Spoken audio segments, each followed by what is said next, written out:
If you think about it, Spotify, what is it? You got to do 100 plays to get 3 cents.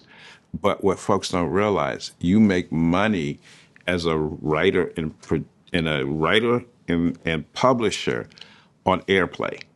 And so what we're looking at, there's a lot of folks who don't know the value of their catalogs. And so the guys that we're working with, we're putting together, we're going to go in and help artists do an evaluation of their catalog, what it's worth. And it's a business. We take a look at, okay, what are your incomes over the last 5 years? We multiply that. This is the value. And we can say, your publishing catalog is worth this. Now, if you remember, Michael Jackson was smart enough to buy the Beatles catalog. It's property. It's not real estate property, but it's intellectual property. And one of the things that you realize, if you're an artist, you get paid off of performances. And that's why you see a lot of artists still performing. Hi, I'm Alvin Jones, and I'm a culture builder.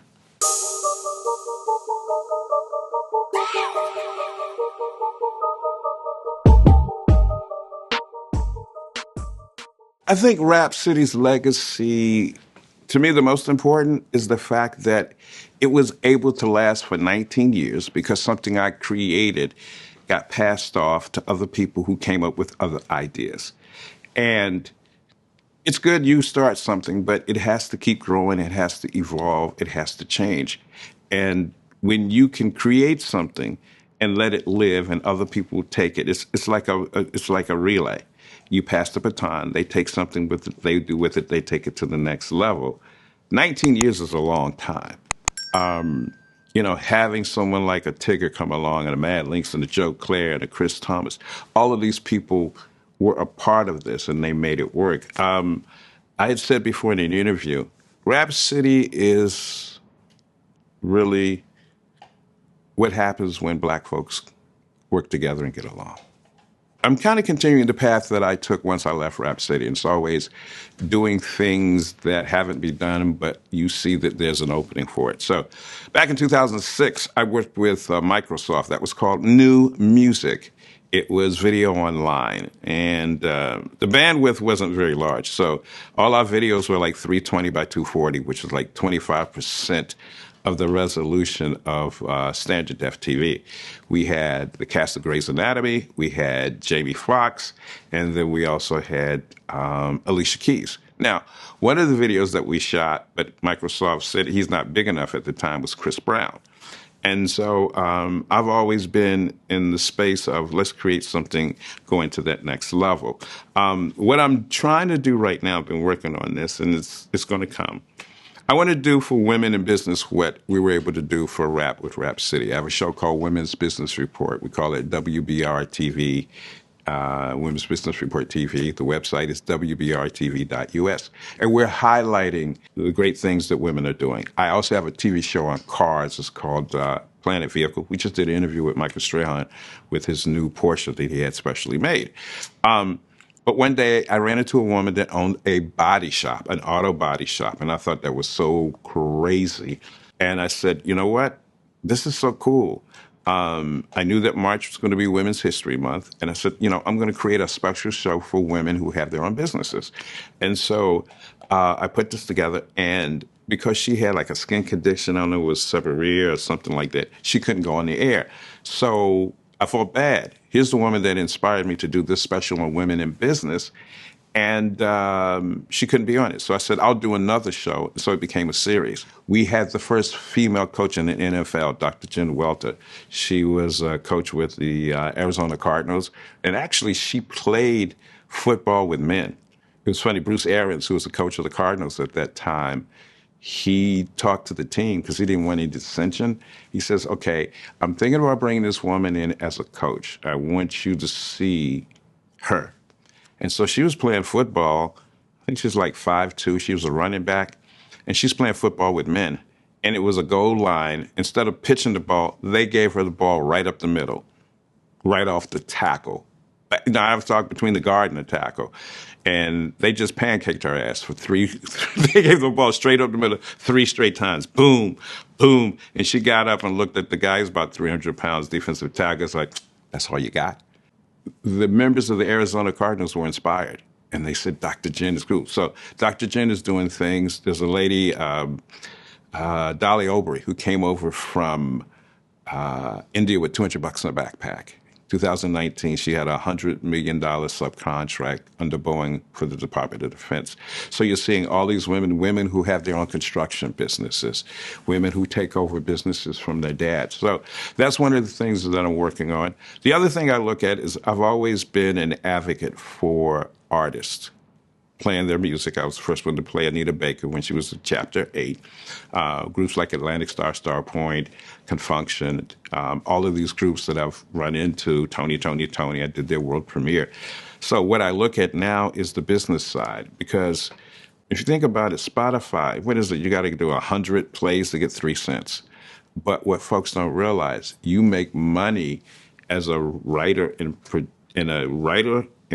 publisher on airplay.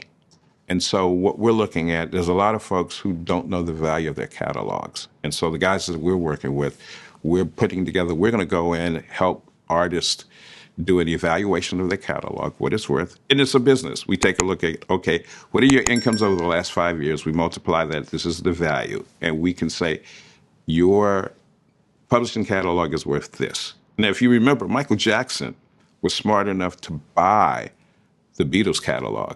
And that was one of the things that pissed people off about Michael, because he was that astute. So you have people who have written songs and published songs, and say you're now getting old to 60, 70, and you die. And we don't know what the value of the catalog is. And so now we have to deal with the family members. We got to deal with the kids, the grandkids, and they may not get along. And so that was one of the problems that's gone into Prince's estate, because the catalog hadn't been evaluated, and you got different members who are claiming this and that. So what we're saying is, let's build some generational wealth. It's property. It's not real estate property, but it's intellectual property. And one of the things that you realize, if you're an artist, you get paid off of performances. And that's why you see a lot of artists still performing, because they didn't write, they didn't produce. They could produce, but they didn't publish. So we're looking at it and says, okay, this is the next level. How do we build institutional wealth for these artists who wrote music and published? And so that's what we're looking at now. Is we're creating a system where we can go in, evaluate your catalog, and say, this is how much it's worth. If you want, we can buy the catalog outright. Or if you want, we can do administration. Because one of the things that we're able to do with the resources and in the relationships is say, hey, like I'm here for the XL Fest. There are music coordinators and folks who say, hey, we may want to put your music in a movie. We may want to put it in commercials. And so there's money that can be generated. I remember speaking to Charles Wright. Charles Wright was with the Charles Wright and the 102nd Street Watts Band, right? Charles told me, and this was a while back before anybody was talking about publishing, he made so much money because he wrote that song, Express Yourself. Dun, dun, dun, dun, dun. So every time that song played, he got paid. So when you watch a commercial, listen to the music. When you go to a movie, listen to the music. Every time that music gets played, somebody gets paid. So what we're doing is trying to work with artists to say, hey, let's sit down and figure out what your worth is. There was a story. This young man, well, he wasn't that young. He had a daughter who was 16. He says, my dear, I want to show you value. He says, I'm going to give you the keys to this car. I want you to take it down to the used car lot and ask them how much they give you for it. The guy said, well, I gave you $2,000 for it because it's an old car. He says, okay. He says, okay, now take it down to the pawn shop. I'll give you $500 because it's a used car. He says, oh, there's a classic car show that's going to be at this location. Find out how much you get it from there. And the guy said, I'll give you $100,000 for it. It was a 1990 Skylark. That Nissan has, classic car. And he explained, he says, you have to always know your value, even if somebody doesn't. So what I want is I want these artists to find out what their value is and be able to say, hey, we'll either buy it outright, or what we'll do is we will market for you. We eat what we kill. If we go out, it's not exclusive. If we go out and get your stuff placed, we just get a percentage of the revenue. And so that's what I'm looking at. It's another way for me to do a give back, another way for me to help artists, because you can't save the world if you can't pay your rent. And it's just that simple. As I said, I just recently lost my wife, Olga, a wonderful person. I always said to her, she belongs to the world. My job is to keep her safe. And she still belongs to the world. She was one of the kindest people, smart. I remember Olga was from Belarus. So she came here, and she did 4 out of 5 years of school, and we got married. And she decided she wanted to go ahead and get a degree. So she went to University of Maryland, and they said, okay, we'll take these amount of credits, but you have to do 42 credit hours. And so she decided to do that, but she still worked full time. So she was working full time plus going to school. And over those 42 credit hours, she had a 3.89 average. And she was really pissed because I think she got an A minus in astronomy or something like that. But she was always a very kind and loving person. Matter of fact, it's funny. I met Olga. She was a floral designer at the time. And I was buying flowers for another woman, and she waited on me. So you got to have good customer service there. So just the sweetest person. Had struggles with things. I think a lot of people do. I think the kinder a person is, the more gentle they are, the more sensitive they are. And so what I said to her a long time ago, she belongs to the world, and she still does. So I'm going to put together a foundation. It's the Olga Jones Foundation, and it will be for girls and women who deal with trauma, who deal with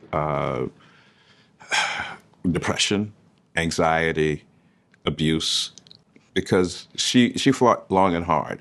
And sometimes some things are just dark.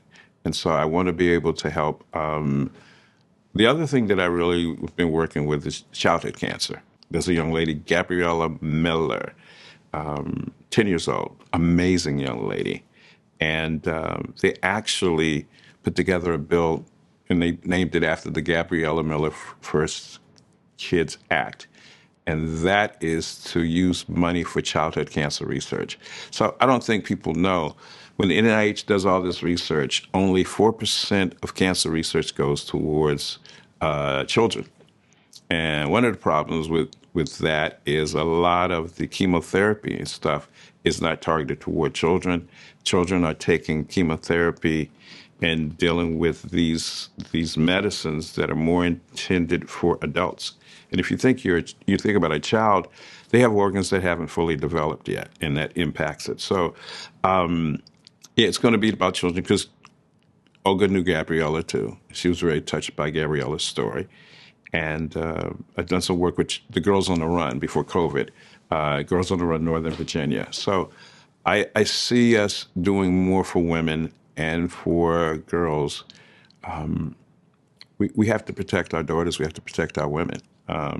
People always tell you can judge a person by how he gets along with his mother. I mean, my mother's so cool. So, and my mother loved Olga too. So, yeah, that's going to be my mission. And it's funny because a buddy of mine told me, he said, yeah, man, you should put together a nonprofit. And so it seems like he was a prophet about me doing a nonprofit. So everything is aligning in the way that God wants it to be. So I'm even living in gratitude. I'm in gratitude that I had a chance to know her for 20 years. And she loved me, and I loved her. And there's some people who never experienced love. And so, yeah, that's going to be fun. And I know her. She's going to be giving me signs and showing me things. She's been doing that since she was passed. I see things, and I know it's her. So I've got another angel. The thing that keeps me motivated is I know that God has blessed me, and I know I'm supposed to do something special.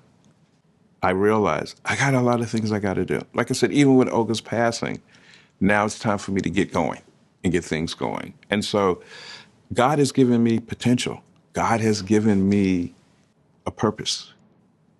And so when you're 4 years old and you realize what your purpose is, it's hard to be distracted. To say, raise a child when he's young. When he gets older, he will not depart from his ways. So my thing is bringing peace, bringing love, bringing opportunity, bringing joy. Think about, like I said, I have musical Tourette syndrome. How music helps.